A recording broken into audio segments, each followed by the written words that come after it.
Praise the lord. మన రక్షకుడు విమోచకుడు యేసుక్రీస్తు వారి శక్తి కలిగిన నామమున ఈ రోజున దేవుని వాక్య ధ్యానమునకు ప్రతి ఒక్కరికి మన దేవుని పేరట వందనాలు. ఈరోజు దేవుని వాక్యంలోనికి వెళ్లే ముందు మీకున్న ప్రార్థన అవసరతలని వాట్సాప్ నంబర్కి పంపించినట్లయితే మీ గురించి ప్రార్థన చేయటం జరుగుతుంది. తద్వారా మీ జీవితాల్లో దేవుని గొప్ప కార్యాలని మీరు చూస్తారు, ఖచ్చితంగా చూస్తారు. ఆ నమ్మకం నాకుంది.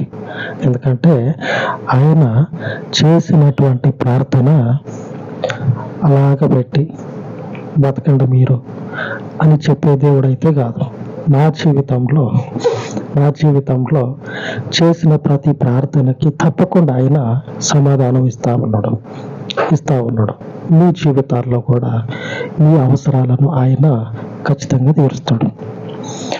ఇకపోతే ఈరోజు వాక్యంలోనికి వెళ్దాం.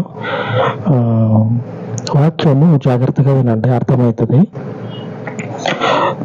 మనం చిన్నప్పుడు చాలా చోట్ల చూసి ఉంటాం. బస్ స్టాండ్లో, రైల్వే స్టేషన్లో ఉమ్ము తొట్టి అని ఉంటుంది. ఉమ్ము తొట్టి, దాని మీద స్పిట్ మీ అని ఉంటుంది. అంటే ఉమ్మి వేయటానికి ఆ తొట్టిని ఉపయోగించుకుంటారు. బస్ స్టాండ్లో ఎక్కువ ఉంటుంది.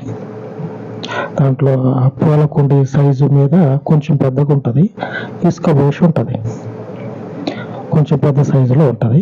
బస్ స్టాండ్లో ఎక్కువ ఉంటుంది. అయితే చిత్రం ఏంటంటే చాలామంది మీ కళ్ళతో చూసే ఉంటారు. అక్కడ ఆ ఉమ్మి తొట్టి ఉంటుంది, అక్కడ ఉమ్మి తొట్టి ఉంటుంది. ఆ పక్క నుండి వాడు ఏం చేస్తాడంటే అందులో ఉమ్మకుండా పక్కకు పోయి చేసి వస్తాడు. అక్కడనే ఉంటుంది అది, కానీ దాంట్లో మాత్రం వెయ్యాడు. పక్కకు పోయి ఆ బండాల మీదనో, ఆ నేల మీదనో ఆ ప్యాసింజర్స్ అంతా తిరుగుతూ ఉంటారు. అక్కడనే చేసి వస్తాడు. చాలా మంది ఇదే పని చాలా మంది. సేమ్ టు సేమ్ ఇలాగనే దేవుని వాక్యం కూడా ఉంది. దేవుని వాక్యం ఇలాగే ఉంది. దేవుని హృదయము సొమ్మసిల్లిపోతా ఉందంట. ఎందుకంటే దేవుని ప్రజలు అక్కడెక్కడో ఉండి రోధిస్తూ ఉన్నారంట. అక్కడెక్కడో ఉండి రోధిస్తూ ఉంటే వాళ్ళ రోదన శబ్దం, వాళ్ళ అరుపులు పెడబొబ్బులు దేవుని చెవుల్లోకి పడి ఆయన హృదయము కొట్టుకుంటా ఉందంట. ఆయన ప్రాణం అనేది తల్లడిల్లిపోతా ఉన్నదంట. దేవుడు మాట్లాడుతూ ఉన్నాడు. ఎక్కడో ఉన్నటువంటి ప్రజలు ఇక్కడెక్కడో ఉన్నటువంటి దేవునికి ప్రార్థన చేసింది లేదు. కానీ అక్కడున్నటువంటి ఆ ప్రజల గురించి ఇక్కడ ఈయన హృదయము తల్లడిల్లిపోవటం ఏంది? ఒకసారి ఆలోచన చేస్తే దేవుడు తన ప్రజలని ఎన్నడూ కూడా ఎడబాయడు. ఆ పరిస్థితి ఎప్పుడు వస్తుందంటే ఇటువైపు ఏ విధమైనటువంటి తప్పు అనేది చూపించడానికి అవకాశం లేదు దేవుని వైపు. కానీ ఇటువైపు ఉన్నటువంటి ప్రజలు ఉన్నారు కదా, వీరి వైపు నుంచి తప్పులు 5 ఏళ్ళు ఎత్తి చూపించవచ్చు. ఇట్లాగా వీళ్ళ వైపే ఇటే తప్పు ఉందని 5 వేళ్ళు ఇటే చూపించి చెప్పొచ్చు. ఇటువైపు ఉన్నటువంటి తప్పును బట్టి ఇటువైపు ఉన్నటువంటి దేవుడు ఏమంటా ఉన్నాడంటే వారిని అంగీకరించలేకపోతా ఉన్నాడు. వాళ్ళు అక్కడ ఎవరో ఉండి ఎందుకు రోధిస్తూ ఉన్నారంటే బతకలేక జీవితాన్ని కొనసాగించలేక. అంత బాగుంటే ఆడతా పాడతా జీవితాన్ని సాఫీగా వెళ్ళిపోవచ్చు. సాఫీగా వెళ్ళబుచ్చవచ్చు. ఏ మాత్రం కూడా రోజు గడవటం కూడా కష్టం ఉంటే ఆ ఇల్లు, ఆ ప్రజలు ఏ మాత్రం కూడా ఇక అడుగు తీసి అడుగేయలేరు. రోజును గడపాలంటే వాళ్ళకు ఒక యుగం లాగా కనపడుతుంది. ఈ ప్రజల జీవితాలు కూడా అదే ఉన్నదంట. లేఖనంలో సెలవిస్తూ ఉన్నది. ఇర్మీయా గ్రంథము 8వ అధ్యాయము 19వ వచనం. యెహోవా సియోనులో లేకపోయినా, ఆమె రాజు ఆమెలో లేకపోయినా అని బహు దూర దేశం నుండి నా ప్రజల రోదన శబ్దము వినబడుచున్నది. వారి విగ్రహముల చేతను అన్యమైన మాయా రూపముల చేతను నాకేలా కోపము తెప్పించిరి. అంటే వాళ్ళు పెట్టేటువంటి రోదన, ఆ రోదన శబ్దం అనేది వాళ్ళ అతిశయమైనటువంటి వాళ్ళ దేవుడు వాళ్ళ దగ్గర ఉంటాడు అని వాళ్ళు రోధిస్తూ ఉన్నారు. వాళ్ళు దేవునికి మొరపెడతా ఉన్నారు. ఒకసారి మన పక్కన ఉండి చూస్తే, మనం కనుక వాళ్ళ పక్కన ఉండి చూస్తే, అరే వీళ్ళే మనుషులు రా, అప్పటి నుంచి ఇప్పుడు దాకా వీళ్ళ మాట వినపడని రోజే లేదు. ఎప్పుడు చూసిన ప్రార్థన. కానీ వీళ్ళ బతుకులు ఎందుకు ఇట్లాగే ఉంటాయని, అసలు వాళ్ళ రాజు, వాళ్ళ దేవుడు వాళ్ళ గుడిలో లేడా? వాళ్ళ గుడిలో వాళ్ళ దేవుడు లేడా? వింటలేదా? వాళ్ళకు ఒక రాజు అనేటువంటి వాడు లేడా? చెవులు మూసుకొని అసలు లేడా? చెవులు మూసుకున్నాడు అవునా? కానీ ఎందుకు మరి వింటల్లా వాళ్ళ రాజు? వాళ్ళ దేవుడు ఎందుకు వింటల్లా? ఆ డౌట్ వస్తుంది. మనం కనుక వాళ్ళ వెనకనే కనుక్కుండి, వాళ్ళకి దగ్గర పాటలో ఉండి, వాళ్ళు పెట్టేటువంటి ఆ ప్రార్థన, ఆ రోదన, వాళ్ళు పెట్టేటువంటి అరుపులు, ఆ పెడబొబ్బులు కనుక వింటే ఇదే మాట మనకి గుర్తొస్తుంది. లేఖనం కూడా అదే సెలవిస్తూ ఉన్నది. దేవుడు చెప్తా ఉన్నాడు, వీళ్ళు ఎంతగా ముత్తుకుంటా ఉన్నారు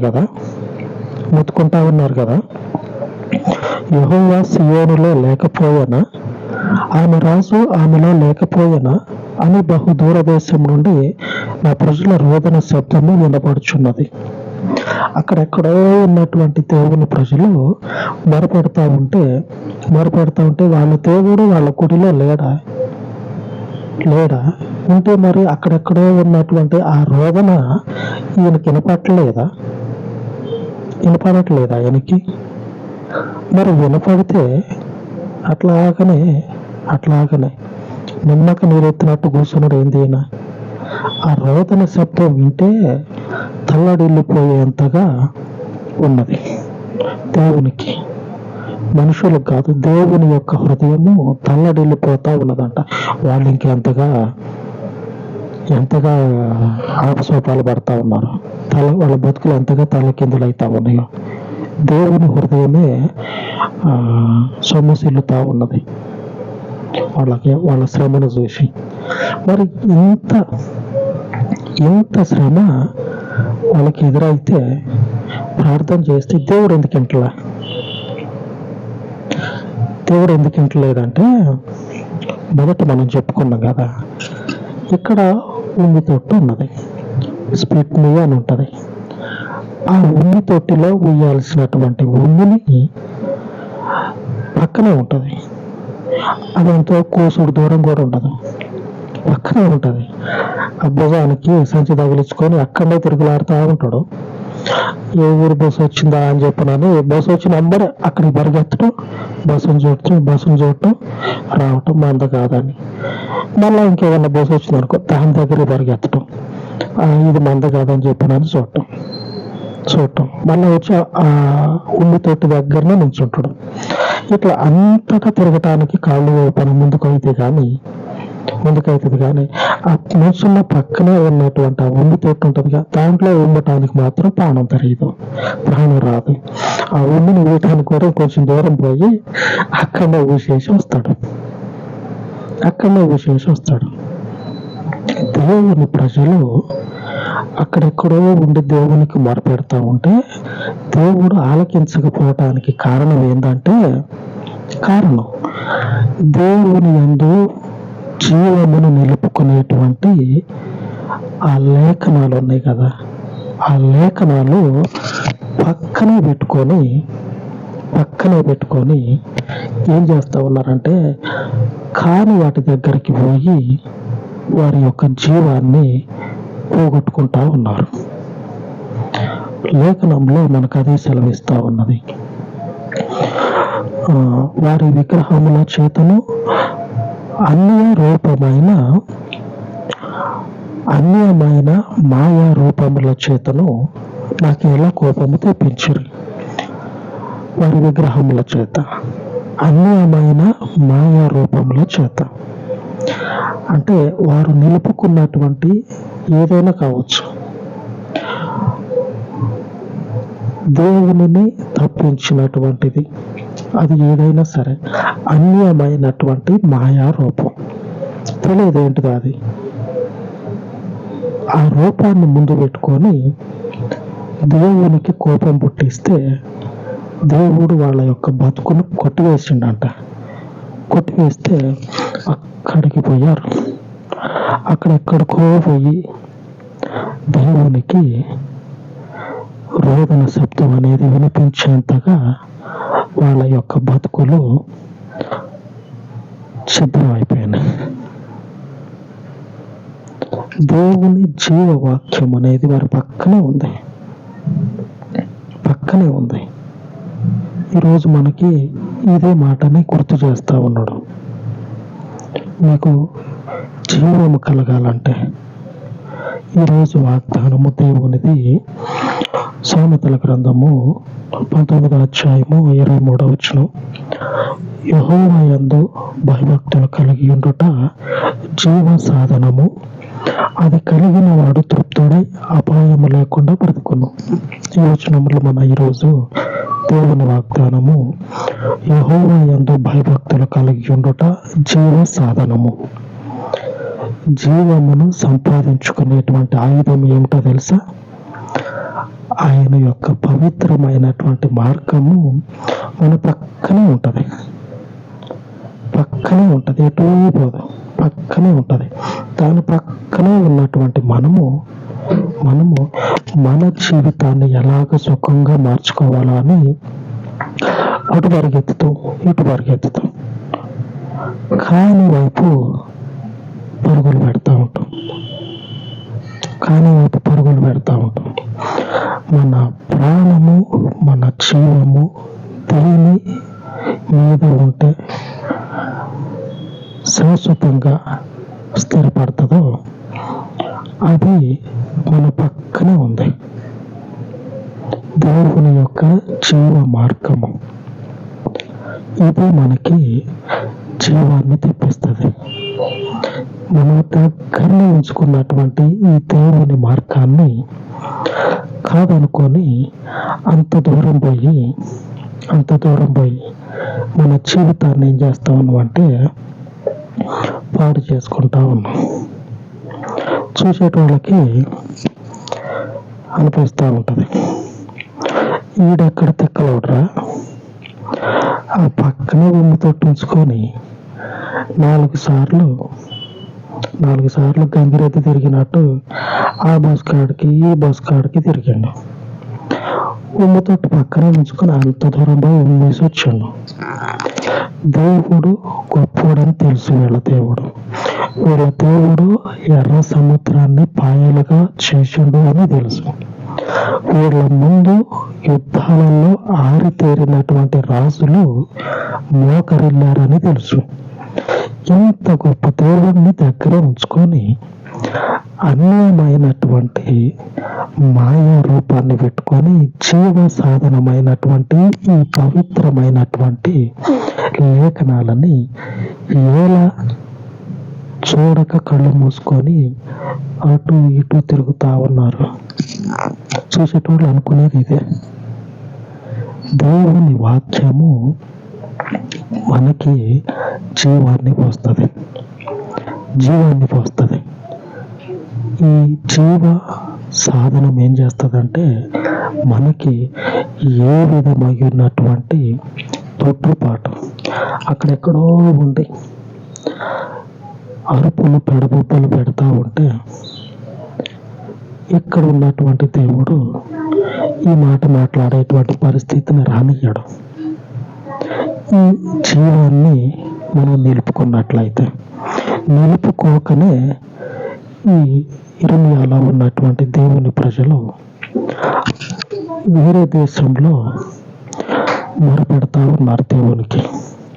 వాళ్ళకున్నటువంటి ఆ కష్టాన్ని బట్టి దేవునికి వినిపించేంతగా వాళ్ళ జీవితం అనేది ఛిద్రమైపోయింది.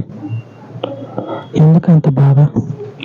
దేవుడు చెప్తా ఉన్నాడు, ఆయన యందు భయభక్తులు మీ జీవమును నిలబెడుతుంది, మీ జీవమును మీకు ఉండేటట్లుగా స్థాపిస్తుంది. ఆమేన్. దేవునికి మహిమ కలుగును గాక. ఆ జీవాన్ని నిలుపుకునేటట్లుగా భయభక్తులు దేవునికి చూపిద్దాం. ఆమేన్. అలాగ ప్రార్థించుకుందాం. సర్వోన్నతుడవైయున్న తండ్రి, నీవు ఇచ్చినటువంటి ఈ శ్రేష్టమైనటువంటి జీవ సాధనమైన ఈ మార్గమును అనుసరించుచు ఎదురుపడేటువంటి ప్రతి మాయా రూపమును కళ్ళతో చూసి మోసపోకుండానట్లు వివేచించేటువంటి హృదయమును, నీ పరిశుద్ధత యందు నిలిచేటువంటి పరలోకపు జ్ఞానమును అనుగ్రహించి ఏ విధమైనటువంటి సమస్యలలో చిక్కుపడకుండా ఈ జీవము కలిగినటువంటి మార్గమునందు స్థిరముగా నాటబడి స్థిరముగా మా జీవితాలను కట్టుకొనొచ్చు నీ యందు భయభక్తులను శాశ్వత కాలము కలిగి ఉండుటకు మా ప్రాణాత్మ దేహములకు ఈ పరిచర్యకి ఈ పరలోకము నుంచి కృపను అనుగ్రహించి స్థాపించమని మరొక మారు తండ్రి ఈ మనవులు మీ పాదముల యొద్ద ప్రతిష్ఠించి యేసుక్రీస్తు నామమున వేడుకొనుచున్నాను తండ్రి. ఆమేన్. ఆమేన్. మన పరిశుద్ధుడయ్యున్న దేవుని కృప మనకు తోడయ్యుండును గాక. ఆమేన్. ఆమేన్.